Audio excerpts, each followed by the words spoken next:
Hi everyone. I'm Barbara Alimisis. I currently work as a power system manager in UK in one of the major UK distribution network operators. And as part of the things I do is I design the future network of England and considering renewables as part of the solutions when it comes to generation.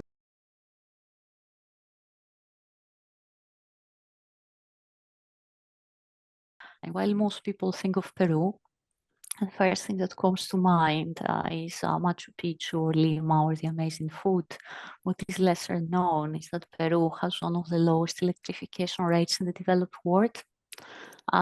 So this is particularly true for the rural areas, where it is estimated that up to 70% of the population has unreliable access or no access at all to electricity.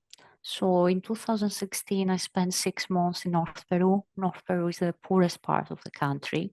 It was through Engineers Without Borders, and I was doing work for a Peruvian NGO called Wind Aid.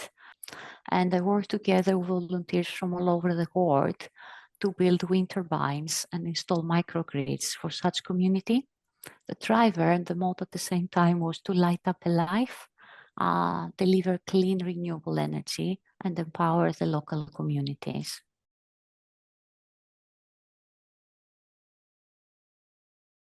The easier way to think about it is to start by thinking a fan that we use on the hot summer days, right? So the fan uses electricity to make wind. Wind turbines do the exact opposite. They use wind, that's the movement, to make electricity. So wind flows over the blades, creating lift, which causes the blades to turn. And the blades are connected to a drive shaft that turns an electric generator. And that then produces electricity, what is needed to power our houses, our commercial buildings, whatever this might be.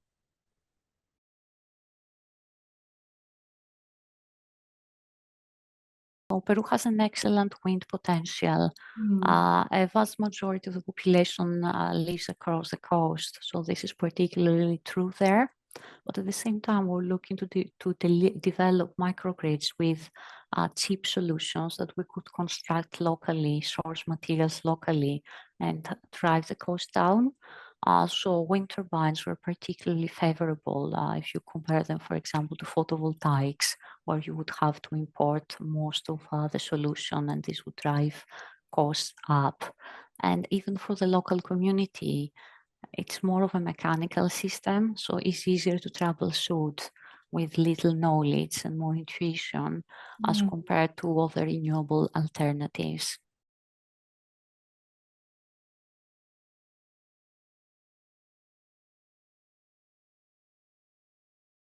The key challenge really was how to source materials locally, and also how do you build it with when you have scarce materials, you don't have an equipped lab, and then how do you transport it where it is needed, which might be a remote location, right? And some parts of the wind turbine, like the blades, are quite big.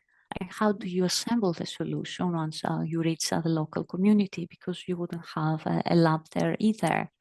The other challenge was working with local underprivileged communities, how to communicate, how to gain their trust, considering that rarely anyone gives you something for free, right? And how also to train them so that in the end they have ownership over the project post installation, and they're in position to, if it stops working one day, knowing what to do or whom to reach for help.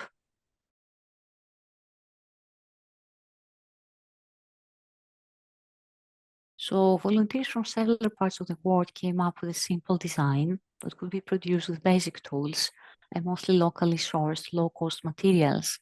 And the design was being perfected year by year. We didn't start from scratch. So we have come up with a design that wasn't particularly big, and could work for the local communities, something like 270 kilowatts, something that could power local school and the community center.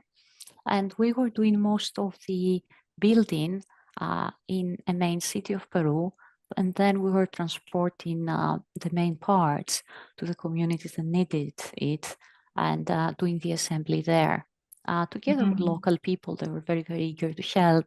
For transporting the parts, at times we had to just be very creative, use paddling boats, all sorts of solutions.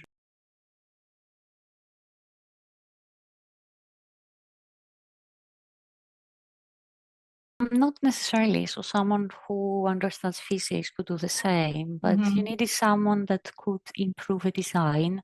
You equally needed, working hands in a way. So you needed people to build the blade, sound the blade, paint the blade. And it was a matter of having some people that knew how to improve a design, knew how to test an installation, but equally having people that had a willingness to just help, get their hands dirty and learn across the way.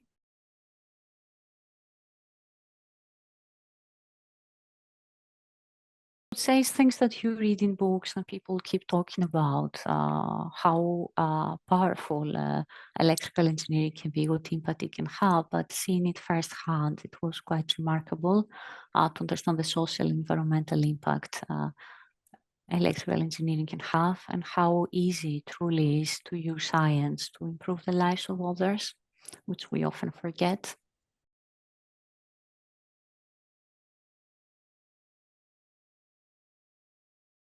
Most certainly can. And if you see what is happening all around the world in all developed economies, to start with, wind turbines, their share into the electric generation mix gets higher and higher. But what is also important to note is that wind turbines on their own cannot achieve the net zero target, so bring zero carbon emissions to an equivalent of zero. Because wind has a stochastic nature, right? However, wind turbines together with batteries, they can form solutions that can deliver reliable electricity. And this is the best way forward, marrying solutions with clean energy to reduce our footprint while delivering reliable electricity. Climate change action calls for reduction or displacement of fossil fuels-based generation. So renewable energy generation is crucial to that end, but we should not forget at the same time changes in our behavior as end consumers of electricity.